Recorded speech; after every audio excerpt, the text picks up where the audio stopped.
clássicos da sociologia, que nós chamamos de três porquinhos, né?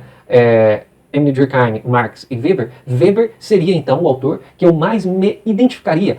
Desde quando eu entrei na faculdade de História, uma das coisas que eu mais ouvi foi: o historiador não trabalha com si, o historiador trabalha com o fato. Né? A singularidade histórica, ela deve ser compreendida também pelo historiador a partir, ou melhor, também olhando para os sis da história, fazendo uso do recurso lógico.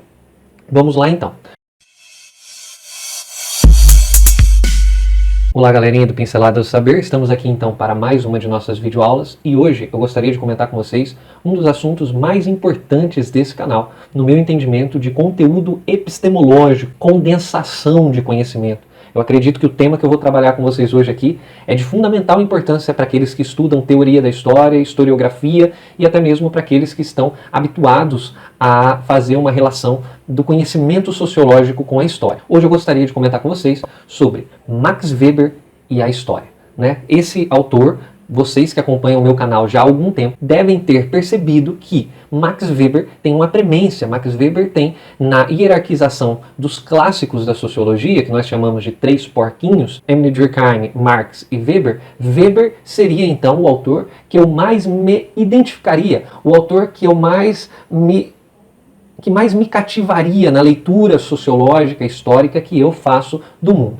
Evidentemente que se eu tomo uma posição mais weberiana do que marxista, muitos marxistas podem dizer: olha, mas Weber é um sociólogo moderno, Weber é um sociólogo da luta de classes, Weber ele parte de Marx a fim de refinar alguns conceitos, detalhar melhor, especificar melhor, e essa é uma chave evidente, clara, necessária de ser compreendida, que é essa relação Marx e Weber, mas eu particularmente gosto muito mais daquilo que o próprio Weber se distancia de Marx do que propriamente aquilo que Weber se aproxima de Marx. Porque evidentemente que os dois têm suas determinadas singularidades. O diálogo é feito com muita maestria e com muita generosidade, vamos assim dizer, mas em algum momento esses dois autores ficam cada um na sua corrente ou linha epistemológica. Por isso que eles são apresentados como clássicos da sociologia e contribuíram cada um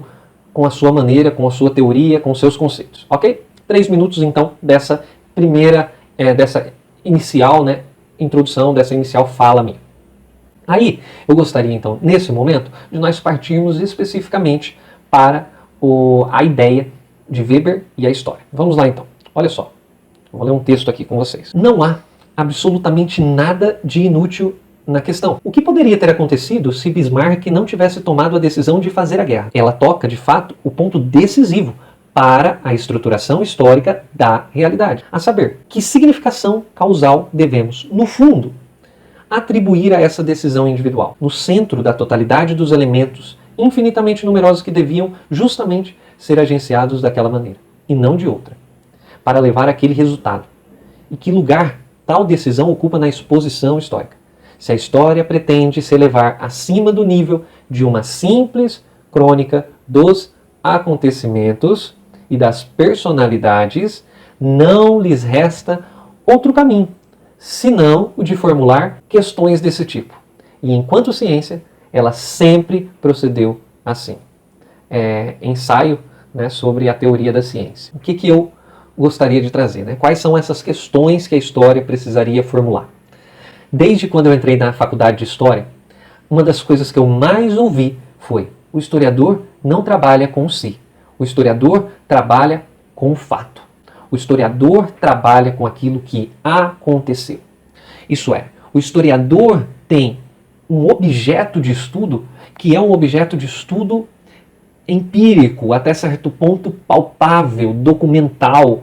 O historiador ele consegue ir aos documentos e às fontes e analisar essas fontes, interpretar essas fontes. Né?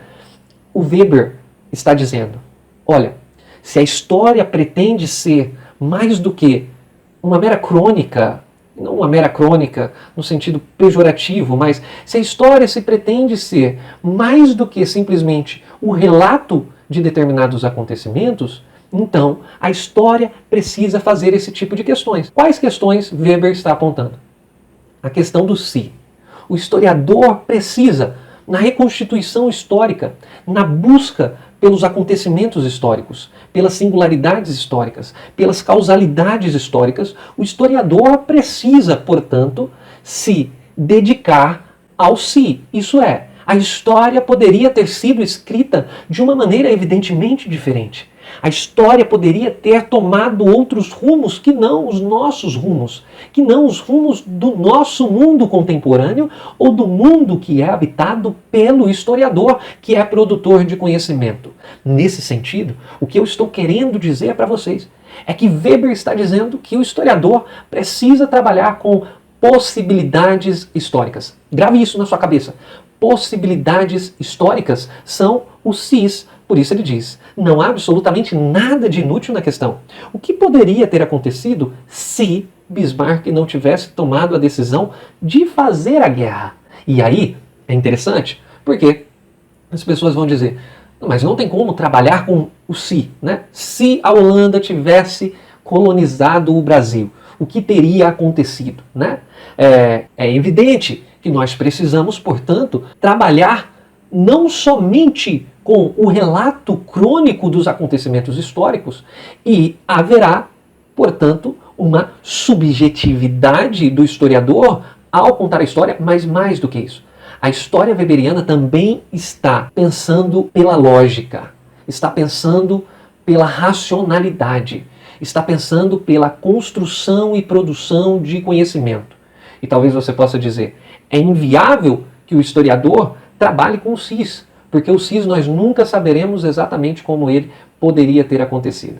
E aí é interessante que o Max Weber muitas vezes é criticado por uma abstração demasiadamente grande, né? Uma abstração, e essa redundância não é por acaso, essa abstração demasiadamente grande que as pessoas criticam Weber é justamente por não compreender que quando Weber diz que nós devemos trabalhar com o cis, não é a partir de uma lógica pura, não é a partir de um pensamento puro, inexistencial, tão somente buscado no campo das ideias, ou que vem como um facho de luz sobre a nossa mentalidade a partir de um mundo ideal, mas o Weber está dizendo, nós precisamos de trabalhar com a lógica, mas também a partir do acontecimento singularmente histórico. Então, a partir do conhecimento, nós conseguimos nos questionar sobre os cis da história. Se Bismarck não tivesse tomado a decisão de fazer guerra,